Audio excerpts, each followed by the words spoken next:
নমস্কার বন্ধুরা, ক্রিকেট বিশ্বের রাজা এখন ভারত। 2026টি 20 বিশ্বকাপের মেগা ফাইনালে নিউজিল্যান্ডকে হারিয়ে ইতিহাস গড়ল টিম ইন্ডিয়া। কিন্তু ম্যাচ শেষে কিউই অধিনায়ক যা বললেন তা শুনে আপনিও অবাক হবেন। হারের গ্লানি ভুলে তিনি যেভাবে ভারতীয় দলের প্রশংসা করলেন তা আজ সোশ্যাল মিডিয়ায় ভাইরাল। কি বললেন তিনি, চলুন জেনে নিই আজকের ভিডিওতে। ম্যাচের হাইলাইটস। গতকাল 8ই মার্চ 2026-এর ফাইনালে টসে জিতে প্রথমে ব্যাট করতে নেমে ভারত এক বিশাল স্কোর খাড়া করে। হার্দিক পান্ডিয়া এবং সূর্যকুমার যাদবের ব্যাটিং তাণ্ডবে নিউজিল্যান্ডের বোলাররা দিশেহারা হয়ে পড়ে। জবাবে ব্যাট করতে নেমে কিউইরা লড়াই করলেও জাসপ্রীত বুমরাহর বিধ্বংসী বোলিংয়ের সামনে তারা তাসের ঘরের মতো ভেঙে পড়ে। শেষ পর্যন্ত ভারত বড় ব্যবধানে জয়ী হয়ে ট্রফি নিজেদের করে নেয়। কিউই অধিনায়কের সেই বিশেষ বার্তা। ম্যাচ শেষে পুরস্কার বিতরণী অনুষ্ঠানে নিউজিল্যান্ড অধিনায়ক বেশ আবেগপ্রবণ হয়ে পড়েন। তিনি বলেন, ভারত আজ আমাদের সব বিভাগেই হারিয়েছে। সত্যি বলতে এই ট্রফিটা ওরাই ডিজার্ভ করত। গত কয়েক বছরে ভারতীয় ক্রিকেটের যে উন্নতি হয়েছে, বিশেষ করে তাদের তরুণ ক্রিকেটারদের নির্ভীক মানসিকতা, সেটা সত্যিই প্রশংসনীয়। আমরা আমাদের সেরাটা দেওয়ার চেষ্টা করেছি, কিন্তু ভারতের চাপের মুখে আমরা ভেঙে পড়েছি। টিম ইন্ডিয়াকে অনেক অভিনন্দন, তারা আজ চ্যাম্পিয়নের মতোই খেলেছে।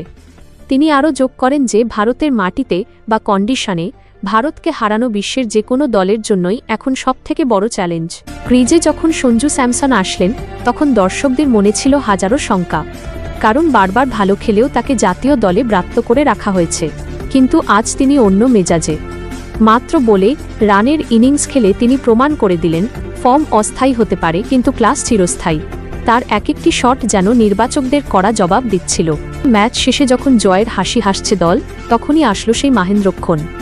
ধারাভাষ্যকার যখন ম্যান অব দ্য ম্যাচ হিসেবে সঞ্জু স্যামসনের নাম ঘোষণা করলেন, স্টেডিয়াম ফেটে পড়ল করতালিতে। কিন্তু পুরস্কার হাতে নিয়ে সঞ্জুর গলায় সেই আত্মম্ভরিতা ছিল না, ছিল একরাশ বিনয় আর লড়াইয়ের গল্প। মাইক্রোফোন হাতে নিয়ে সঞ্জু প্রথমে দীর্ঘশ্বাস নিলেন। তিনি বললেন, সত্যি বলতে এই ট্রফিটা আমার একার নয়, এটা সেই সব মানুষের যারা আমার খারাপ সময়েও বিশ্বাস হারাননি। আপনারা জানেন একজন ক্রিকেটারের জন্য দিনের পর দিন বাইরে বসে থাকা কতটা কষ্টের। যখন দেখি সবাই খেলছে আর আমি নেট প্র্যাকটিস করছি, তখন নিজের ওপর সন্দেহ হতো। কিন্তু আমি নিজেকে বলেছি, সঞ্জু, তোমার সময় আসবে, শুধু ধৈর্য ধরো। তিনি আরও যোগ করেন, আমি কোনো রেকর্ড গড়ার জন্য খেলি না, আমি খেলি আমার দেশের জন্য, আমার ভক্তদের মুখের হাসির জন্য।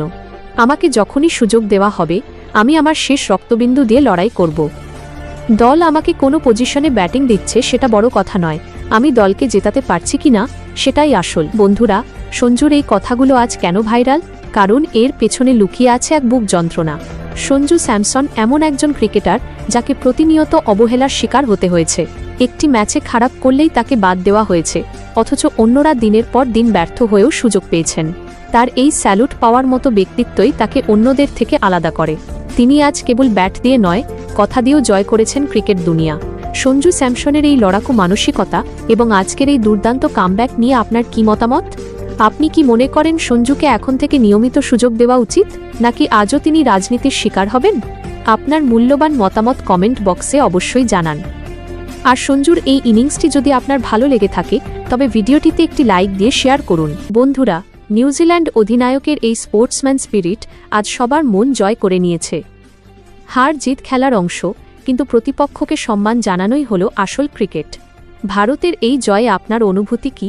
আমাদের কমেন্ট বক্সে অবশ্যই জানান। ক্রিকেটের সব লেটেস্ট আপডেট পেতে আমাদের চ্যানেলটি সাবস্ক্রাইব করতে ভুলবেন না।